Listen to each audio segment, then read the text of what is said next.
පාරක් එනවා. මේට වතුර පාර ලොකුවට වෙනවනේ. දැන් මෙතනින් මෙහෙම යන්න තියෙන පාර වටෙන් වටෙන් එන්න ඕනේ. ඔව් දැන් අපිත් ආවේ ඉන්නේ වටෙන්නේ. මේ මෙතනින් ගමට එන්න ලේසි. මේවා යට වෙන ඔක්කොම නේ. එතනින් බෝක්කුව නැතිකමින් තමයි යට වෙන්නේ. ඔව්. මේ ටික බෝක්කුව නැති හින්දානේ. දැන් මේ බෝක්කුව හදලා නැති කොච්චර කල්ද? දැන් අවුරුද්දකටත් වැඩි. දැන් හදලම නැහැ. හදලාම නෑනේ. හදලම නෑ. මේ පාර හදන්න ඉස්සෙල්ලා වතුර පාර බහැලා ගියා හොඳට. ඔව්. දැන් පාර හැදුවෙන් පස්සේ ආ. මේ බෝක්කුව දැම්මේ නෑනේ. බෝක්කුව දැම්ම නැති නිසා වතුර පාර මෙහි පිටාර එහෙම දානවනේ. ඊට මේ ගෙවල් ඔක්කොම යට වෙනවා. යට වෙනවනේ. මේවනේ. මේ බෝක්කුවනේ. දැන් එතකොට ඔයාලට ගමනාගමනයත් අපහසුයි මේ අර වටේ පාරෙන් එන්න ඕනේ. අර එන වටයක් ගිහිල්ලා එන්න ඕනේ. ඒකින්ද දැන් මේ බෝක්කුව හදන්නේ නැත්තේ ඕගොල්ලන්ට කෙනෙහිලිකම් කරනවා. ඒක තමයි වෙලා තියෙන්නේ. වැඩම හිටියා නම් මම මෙලහට කරලා. ඔව්නේ. කවුද? නේද මඩ? ආ. නෑනේ. එහෙමනේ. මේ පාර මෙතන හැදුවා නම් ඕගොල්ලන්ට කෙලිම මෙතනින් ගමට යන්න පුළුවන්. ඔව්. මේ පළවෙනි පටුමග. පළවෙනි වටුමා. නේ නැත්නම් අර වටෙන් ගිහිල්ලා වටෙන් ගිහලා අර එංගිලා රවුම කිලෝමීටර් එකමාරක් විතර වටයක් එන්න ඕනේ. එකක් එන්න ඕනේ. ඔව්නේ. මේ එහෙම තත්ත්වයක් තියෙන. වීදි ලාම්පු මේකක් වන්නේ නෑ සර්. ඈ? එකම වීදි ලාම්පුවක් වන්නේ එකක්වත් දෙන්නේ නෑ නෑ. වීදි ලාම්පු දන්නේ. ඔයා ලියුම් දීලා තියෙන වීදි ලාම්පු දාන්න. ඔක්කොම කරලා තියෙන්නේ. එහෙමනේ. කොහෙද එතකොට මෙහි ප්‍රාදේශ සභාව මොකද්ද? ජංගලට බලන්න. චෙන්කලඩි ප්‍රාදේශ සභාව. එතකොට නැගෙනහිර මඩකලපු දිස්ත්‍රික්කයේ නැගෙනහිර රාහුල් වල චෙන්කලඩි ප්‍රාදේශ සභාවනේ. ඈ?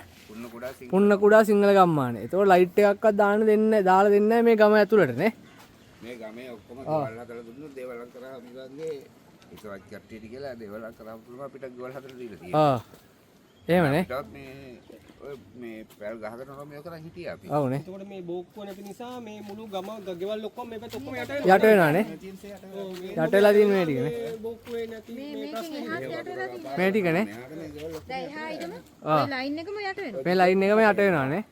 මේක හදලා දෙන්නේ නැහැ කියන්නේ. කොච්චර අපහසුතාවයට පත් කරනවද කියලා. ඔව්. ඇයි මේ සිංහල මිනිස්සුන්ව මෙහෙම අපහසුතාවයට පත් සිංහල වීම නිසා සිංහල මිනිසුන් අපහසුතාවයට පත් කරනවා. ඇයි මේ රජයේවල් ප්‍රාදේශීය සභාවල් නගර සභාවල් ඇයිව භාගයට කළමනාකරණය කරන්නේ මේක දැනුම් දෙනවා දැනුම් දුන්නාන් පස්සේ කියනවා කරලා දෙන්නම් කියනවා. ඔව් මේ කරාට කලේ කරේ නෑ කරන්නෙම නෑනේ. නෑ නෑ. ඒක හිතාමතාම කරනවා කියලා ඔයගොල්ලෝ හිතන්නේ ඒක නිකන් හිතාමතාම පස්සට කොහොම වෙනවද කියලා සර්. ඔව් දැන් අපිට ගමේ විදුලිය නැති ගොඩක් කට්ටිය. ඒගොල්ලන්ට විදුලිය ගන්න දෙන්නේ. ආයෙ පදිංචිය දෙන්නේ LRT ඩන් කියනවා. ආ. විවාහ සාතික ගේන්න කියලා. ආ. දැන් එක්කෙනෙක් කට්ටියක් ඇවිල්ලා මාස 6යි. ආ. ළමෙක් මොකක්ද පදිංචිය දුන්නේ නැහැ. දුන්නේ ඒගොල්ලෝ ආයෙ ගියා. ගියානේ. එහෙත් නැහැ මෙහෙත් නැහැ. මෙහෙත් නෑනේ. ඔව් ඒගොල්ලෝ ඉඩම් නැහැ. ආ. කුලියට ඉන්න කට්ටිය. ආ. මේ සිංහල අයට පදිංචිය දෙන්නේ නෑ මෙහෙ. දුන්නේ නැහැ. දුන්නේ නෑනේ. දැන් ඉන්න කට්ටියත් බොහෝ කට්ටියකට පදිංචිය දෙන්නේ නෑ. එන්නේ ඒගොල්ලෝ යන්න හදනවා. අපි බලන්න ආ. මේ ගම්මානේ හදා. කියන්නේ දැන් පරණ කට්ටියට දීලා දීලා තියෙනවා අර අලුතෙන් අර තියෙන අයට දෙන්න. ඒගොල්ලොත් පරණ යුද්ධයට කලින් ඒගොල්ලන්ගේ ඉඩම් තිබුණේ මේවා. එහෙමනේ. ඔව්නේ. එහෙම තත්ත්වයක් තියෙන්නේ. අර සිංහලකම රැක් ගන්න ඕනේ ඉඳ ඉන්නවනේ. අනිවාර්යයෙන්ම ඔව්නේ. අපි ආචාර කරනවා ගෞරව ඔව් ගෞරව කරනවා ඔයගොල්ලෝ මේක අල්ලගෙන ඉන්න එක ගැන ඇත්තටම දාන ධෛර්යය වේස ඔව් මේ මෙන්න මෙහෙම තත්ත්වයක් තමයි තියෙන්නේ. මේවා ඉතින් බෝක්කුවක් නඩත්තු කරලා නැහැ.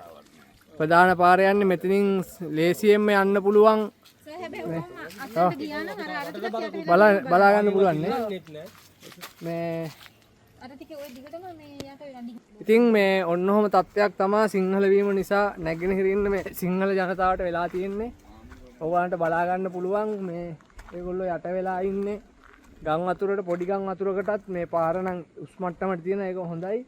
මේ සියලුම ගෙවල් යට වෙලා දැන් වතුර බැහැලා ගිහිල්ලා තියෙනවා. ඒ වුණත් තාම යට වෙච්ච තත්ත්වයක තියෙන්නේ.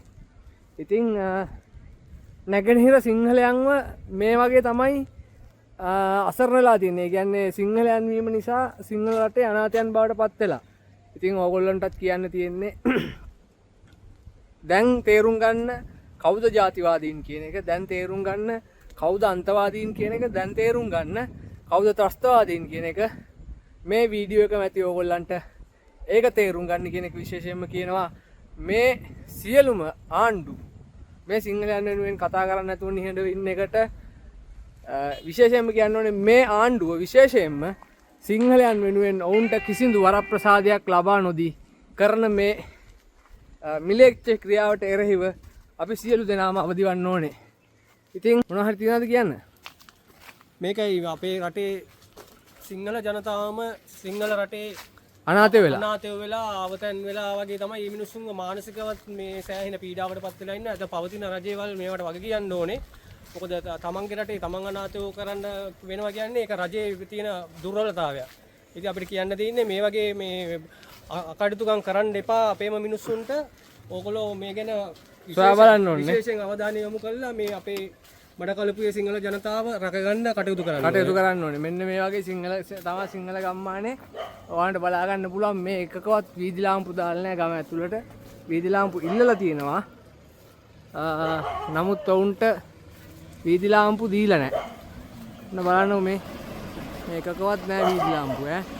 ඔන්න ඔය තත්ත්වයක් තමයි තියෙන්නේ.